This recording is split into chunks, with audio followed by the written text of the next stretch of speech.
everyone, welcome back to this channel. In this video, I'm going to show you how to add neon transformation on a CapCut apps. Now let's get started. First, after you open your CapCut apps and add the video that you want to edit, you just click on the effect at the bottom. And after this, you can click on the body effect.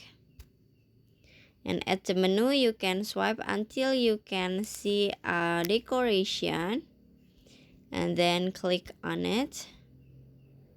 And in here, you can see neon transformation. This is the newest effect on CapCut. You can click on it and then click check icon in here.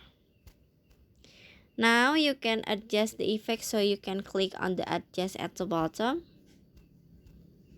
You can adjust for the speed and for the filter.